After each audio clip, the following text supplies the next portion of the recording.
Welcome to Ventour. Today I'm riding the Himalayan. Well, thank you to Balderson for lending me this bike. I'm just leaving their showroom. This is the Royal Enfield Himalayan. It's an adventure bike.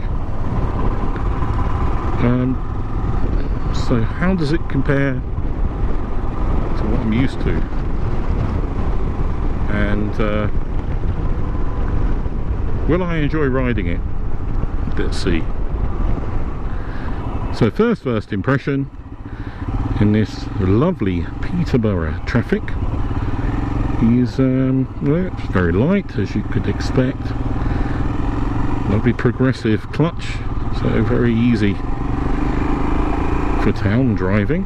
Seems to turn into corners okay. I think that compared to riding the Classic, my bottom on here, it feels a little bit more cramped. So the Royal Enfield Classic, I certainly was really comfortable. Sat up nice and high in a comfy, soft foot cushion. With the extra springs, if you recall my video on it, it made for a really most excellent and comfortable ride. This feels a lot harder on the body.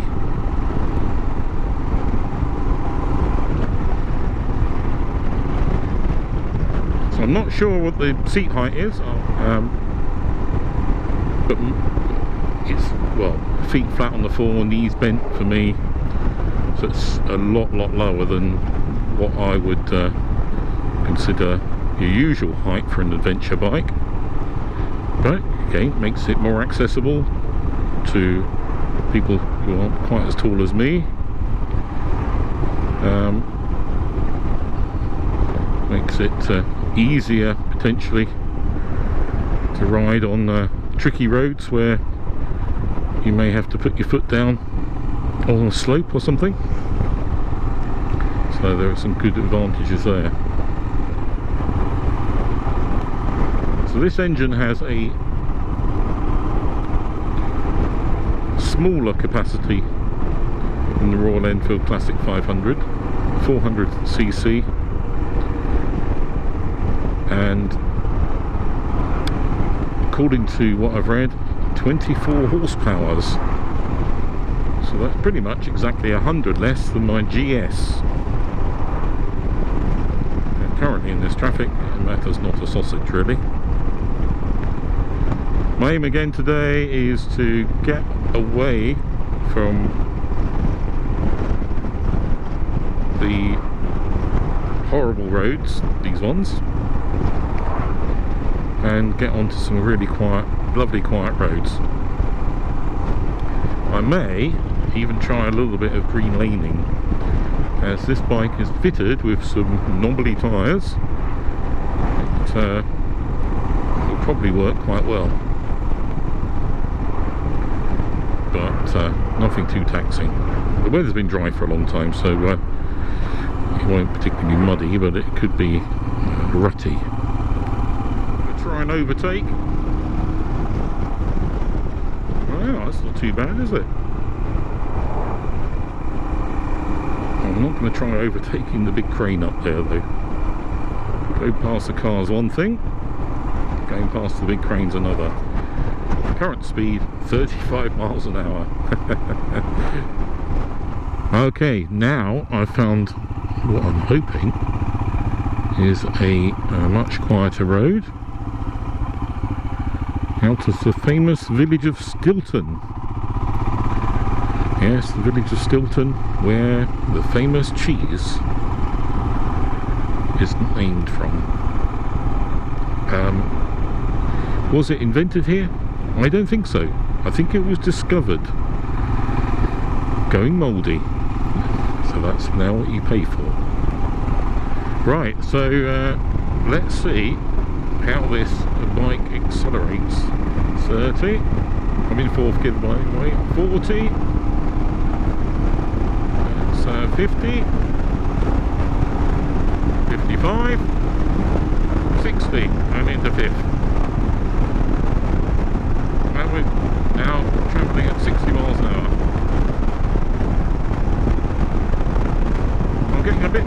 noise and buffeting than on my GS. It's got this little screen here, but I would say that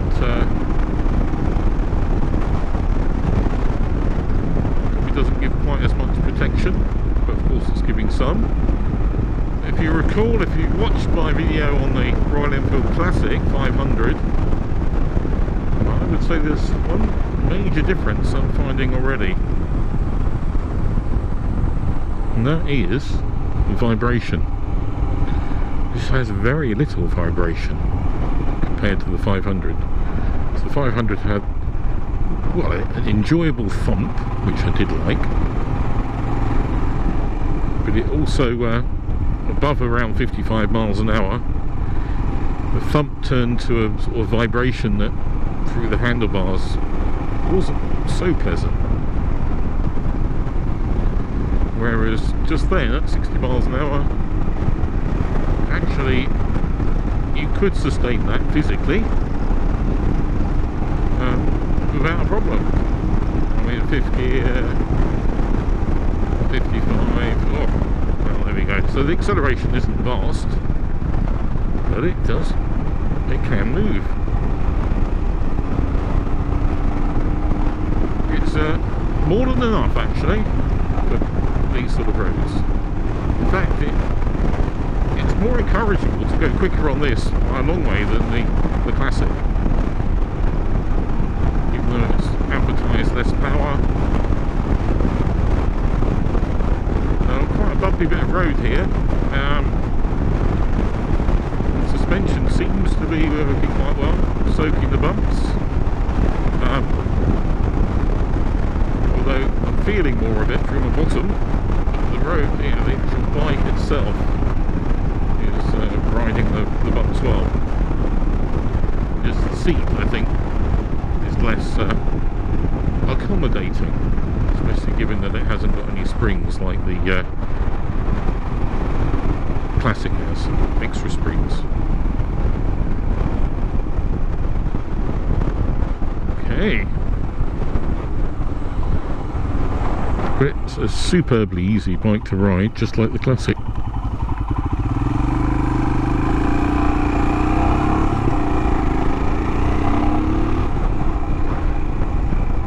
Some other nice little features this has compared to the Royal Enfield Classic. It has a gear indicator, a trip computer, it's miles ridden. It even tells you the outside temperature. However, it says it's 29 degrees centigrade at the moment, and we're not even in India. Oh no, it's a nice sunny day here in Britain.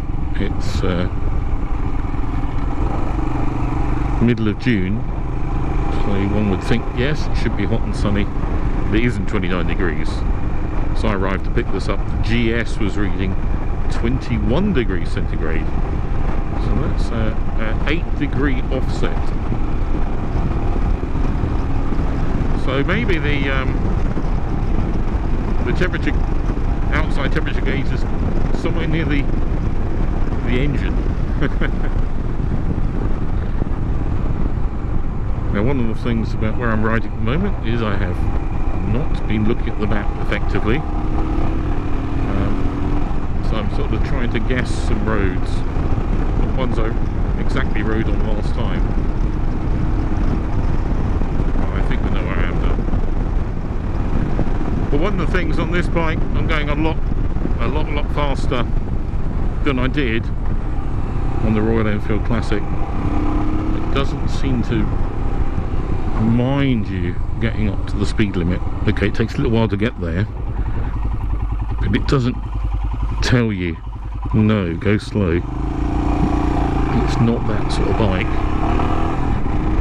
So if we give it some good acceleration, 40, 50, 60, there we are. Having said that, the speedometer says I'm doing 60, but if it's anything like the temperature gauge, I could be going a lot slower. I think it's a bike that can keep up with traffic a lot more easily and readily than the Royal Enfield Classic. So if you're looking for a bike to if you're looking for a Royal Enfield and you want to commute, at least do 60 miles an hour, and this is more than capable. Right, back to 30.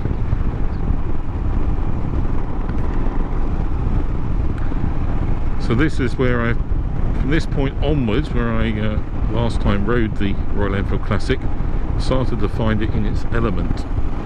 Riding through villages, people admiring its shiny chrome, etc.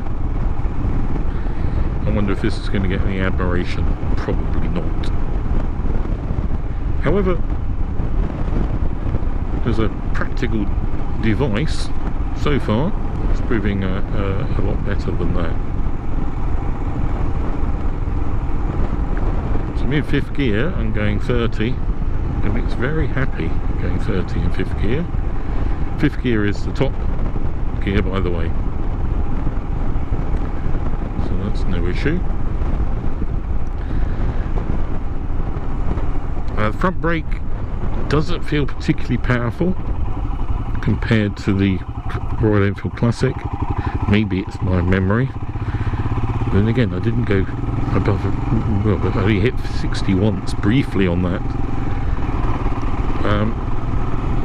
So it's definitely a bike to plan ahead and brake early, and make sure you use the rear brake too, because it seems to make quite a difference. One, I guess, is a nice addition on this bike is the addition of a rev counter. I don't really think it's needed.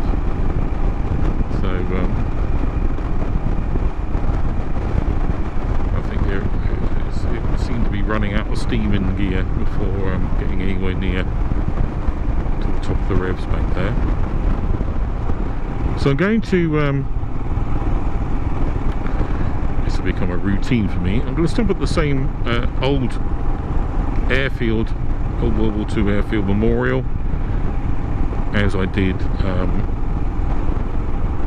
with the Royal Enfield Classic, and we'll have a little look around the bike there. Whereas I was doing probably 35, 40 along here on the Classic, this is encouraging me to get up a much higher rate of knots. I'm going along 50, 55 now. It's a bumpy road. It's really handling it well. I'll say not as comfortable, but very competent. Right, I'm just coming up now to the airfield memorial. So we'll stop here and show you around the bike. Here we are, the Royal Enfield Himalayan. I do like, I quite like the look of it. Spoked wheels, matte black engine, shielded exhaust, knobbly wheels, all part of the look for a small adventure bike. Low seat, as you can see. I think I prefer it a bit higher with a bit more padding, or some springs maybe, but the suspension certainly works well. Nice rack here, so I like that. I believe you can get some panniers to fit on as an option. Got this these crash bars, single disc at the front, at the back. These nice hand guards are an optional extra that Balderson are fitted, so not standard. This bike has heated grips, again not standard, Balderson have fitted those. quite a decent display, if you can get around the GoPro on the handlebars, with the rev counter. This is a compass, this one here, compass. Nice to have a petrol gauge, I like that. And then here, when it's turned on, let's turn it on. Here we are. You've got a gear indicator, time, which is nice. I like having a time on the bike, always very useful. Trip computer, 23 degrees it says now. Well, there we are, after earlier saying 29. I think even 23 is a little bit optimistic. But all in all, it looks quite a decent package. And so far riding it, yeah, works well. Right, I'm going to carry on, see what I can find. I need a coffee actually. So, this is a bit of a rough road here, out of the old airfield. I'm going to try and find a proper byway and see if it's any good at green laning. I'm sure the bike is. Whether I'm any good at green laning, probably not.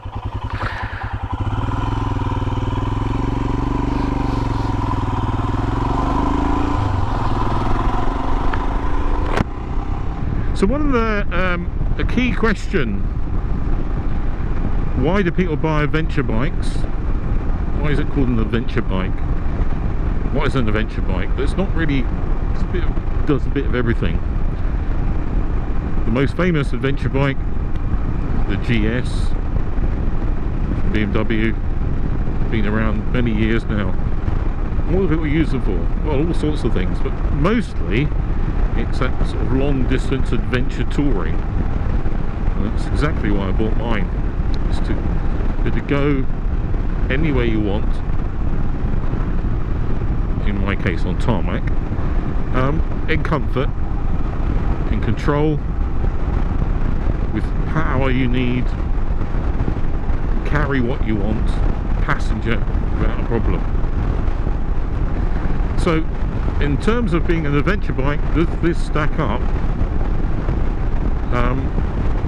Does this bike stack up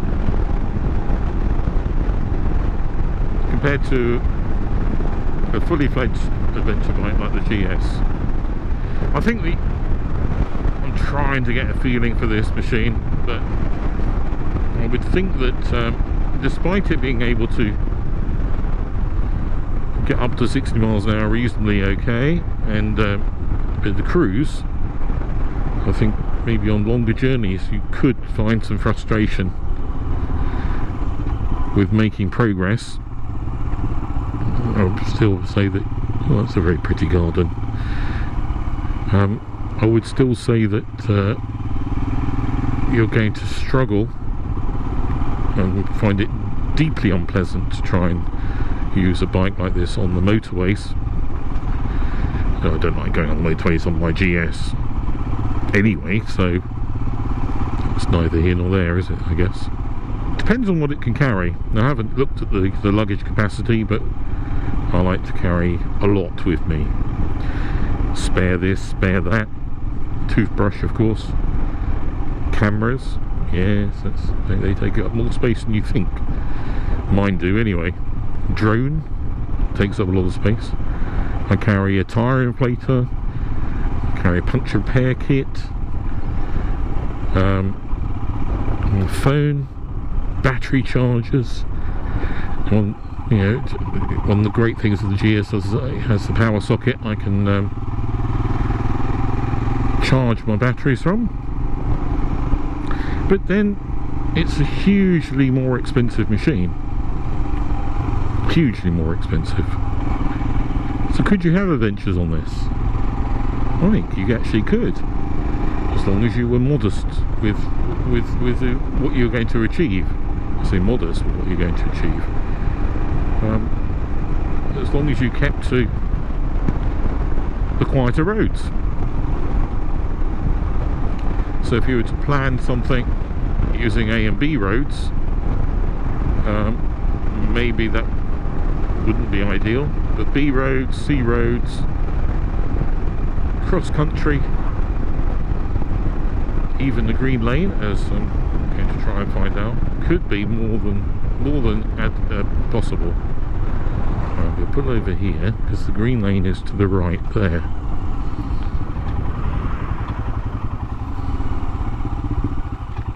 Okay, one green lane. It doesn't look that green. One byway.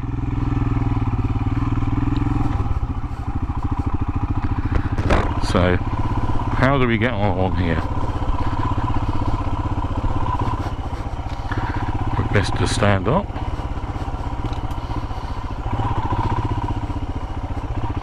Wow. Doing this okay? Good, the camera angle's too good. The tyres are certainly doing their job. I'm in second gear.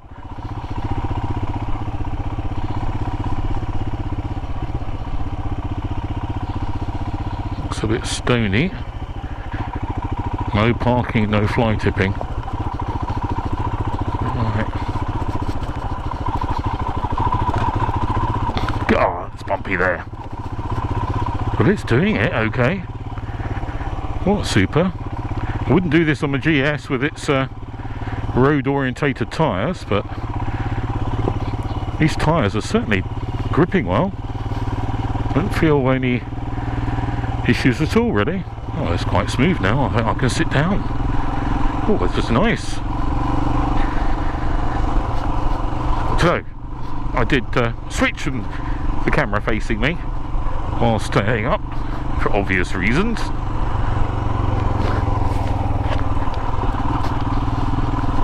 I'll stand up again. Right.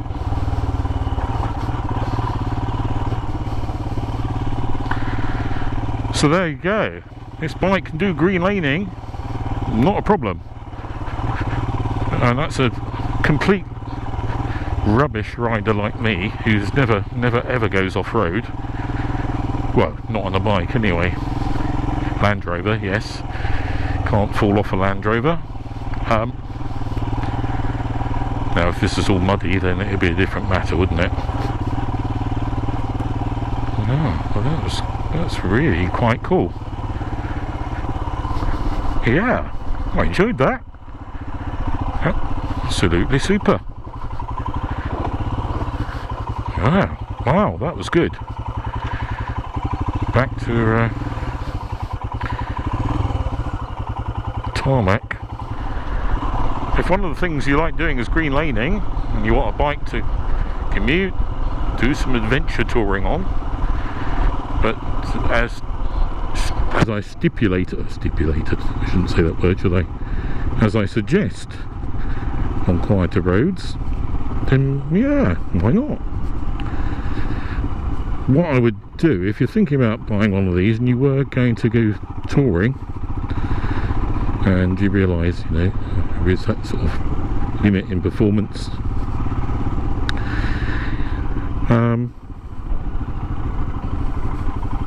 ooh, horses. Oh, look at this. Very nice. Little gem of a village. Goodness. So if you're to get one of these bikes, or if you're considering one of these bikes to do some adventure touring, then why not indeed? Just make sure you can get all your gear on, everything you need. Now, obviously I don't have a pillion with me at the moment, but would a pillion fit on the back okay? I don't know. Would it be comfortable, would it be possible to go touring with a pillion on the back?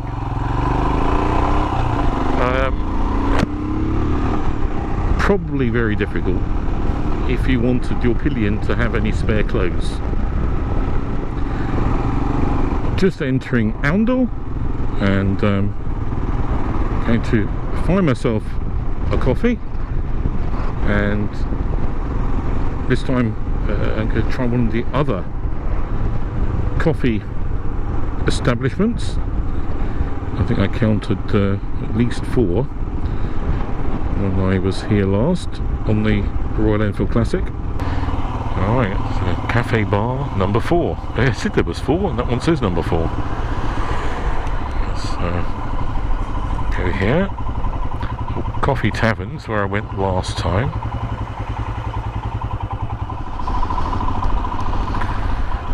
So what a lovely, attractive town. So I went to the coffee shop there. Brew Baloo it's called. And extremely good coffee. Extremely good coffee. Recommended by Lisa at Balderson's. She knows the local coffee shops well. I have to say, it was not a disappointment. Really exceptional. Anyway, back to the bike. So let's go into some of the reasons to buy or not to buy this bike. First is, could you really classify it as an adventure bike capable of some adventure? I think you can. It's capable of going the speed limit. It's certainly capable to go down the green lane. I just was quite surprised just how easy it was on the rough, stony, bumpy, slippery track. The tyres are very confidence inspiring. So yep, that's a tick. You can put luggage on, you can pannier it up a little bit. So I think as a single, not too up, maybe I'm wrong, but my opinion is I don't think you want to go too up touring or adventure riding on it. 1 up, yeah. Now I'm not sure about miles per gallon. I would think it's probably similar to Royal Enfield Classic, miserly fuel consumption. So you can certainly, oh, look at this, look at that, it can get past traffic. Not that they're going particularly fast, it's got it going just over 50 miles an hour. So yeah, I think, yeah, you can call it an adventure bike, but just the seat comfort for me is a little bit sort of, hasn't got a lot of padding. Sort that out, and a bit more height for me as well for the seat. For me, then it would work quite well. Of course, the money. It's a little over £4,000 on the road. Now, that's not a lot of money for a bike that can do quite a lot. You could commute to work on it. You could go camping on it.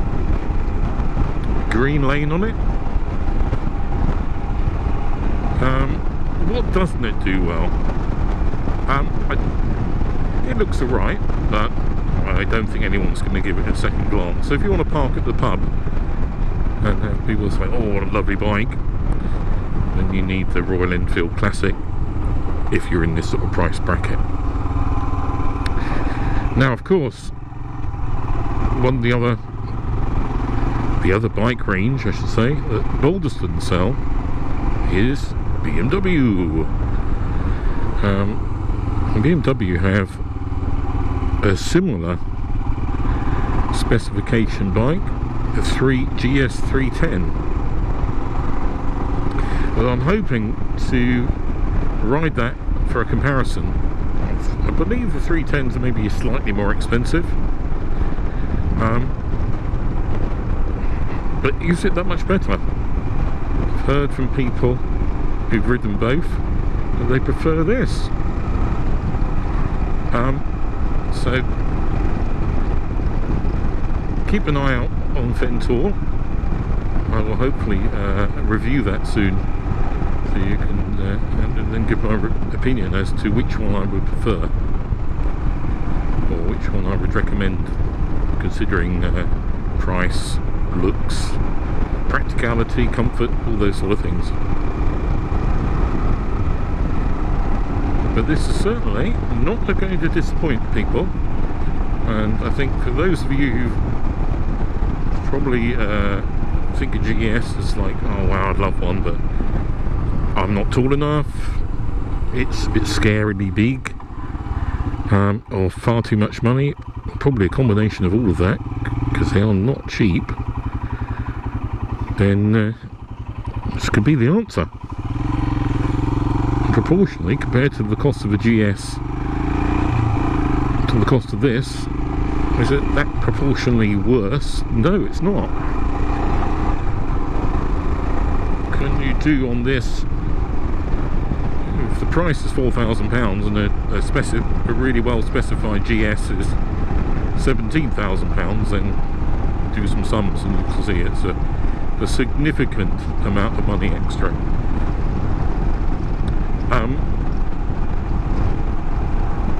So buying this is, price-wise, is going to make a lot of sense.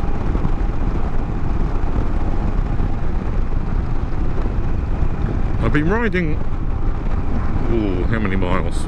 Very many miles, 24.5 miles, and my posterior has started to become a little bit uncomfortable. Alright, I'm just going to pause my discussion there and look at this beautiful village. Look at that. Fotheringhay. Anyway, I must stop in that pub another time for some ale. It looks a bit closed today. Back to my bottom. So yeah, this will be a big problem for me. It's not vibrating. I think the actual machine itself, the suspension, it handles the bumps well, but the seat is absolutely not doing my bottom a lot of good.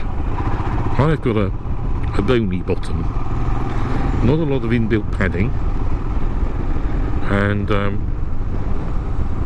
the GS seat, well, even that I start to get sort of bottom ache after 100 or more miles, but not after 25 miles. So this will be without a complete change of seat, be a non-starter for me. So again, if you were thinking about one of these in your smaller stature and think about going on adventures on one, then you need to, if you're local to Balderson's, give them a call, get yourself a test ride. They'll certainly let you out for more than long enough to realise if your bottom's going to be okay or not, whereas some of the dealers don't let you out for very long at all, so you never actually really know if the bike's going to be any good for you for a longer journey. So I think that's quite important if you're only ever going to use the bike for short, you know, pottering around on a Sunday afternoon, a few miles to the pub. It doesn't really matter, does it? But if you are going to consider this for some adventures, get yourself a decent length test ride with your local dealer. Insist upon one. That's what you need to do. Going back to the guys at Balderson's, when I purchased my GS, I approached several dealers. Firstly, I didn't want to waste anyone's time. I got the price I wanted, so I got quotations, and the one who gave me the best quotation, there wasn't a lot in it, but was Balderson's, the best price with buying the GS with the specification I needed. My proviso was I would order after the test ride, and they said that I could borrow the bike all day if I wanted, I guess, which was quite good. I didn't need to borrow it all day. I just borrowed it for an afternoon, long enough to realise my bottom was happy, and other things. So it's really, really important.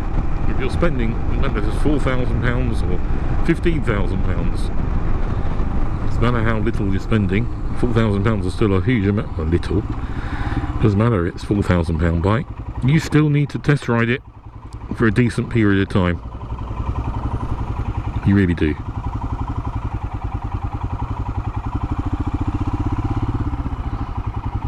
I think, you know, if I was wanting a bike for commuting, I'd probably quite consider such a machine. I think I prefer this to using the GS for commuting. I don't use a motorbike for commuting. There we are. Look at that. Thank you for looking.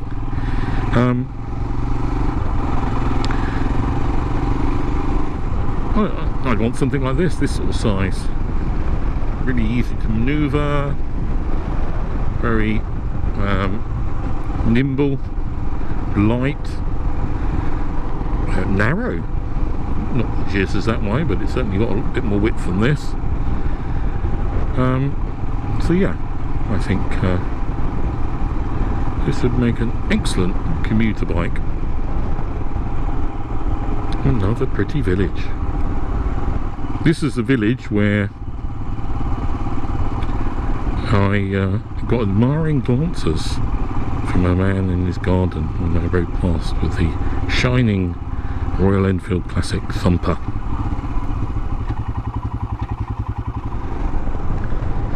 Something I'm going to try here, we've got a little slight uphill. I'm going 30 miles an hour. I'm going to try in 5th gear, full throttle opening. Let's see how it copes with the hill. So you can hear it thumping away. 40. Starts to get into its stride now. 50. The hill's getting 55. 60. Not too bad. Do you know, I think going a little bit slower now. What this needs for me is just you know, on the Classic, it felt like you're on a, you know, it suited my frame. My knees were less bent. Sitting up higher, a comfier perch with the extra springs to smooth out the bumps. It really did feel a bit more mature, I guess. I think basically I'm just too big for this machine. I'm too big for this bike in terms of my frame. It needs a smaller frame person. However, it's actually quite good fun. Now I'm getting the hang of it into the corners. It's quite good. Really encourages you for a little bit of, you know, progression. It looks like I'm going particularly quickly, which I'm not. But I think I'm going quite a lot quicker than I was on the Royal Enfield. I'm certainly using more revs, but then without the vibration, it's fine. Just taking the bike back to Balderson's now, see if the GS is ready for me to get home. New tyres and service done. So thanks to Lisa and the other guys at Balderson's for letting me borrow the Himalayan. I'm looking forward to trying the BMW competitor to this in a few weeks' time, and do a comparison for you guys.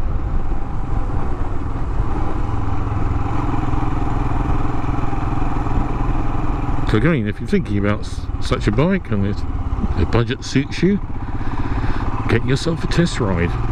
Contact Balderson's if you live near here.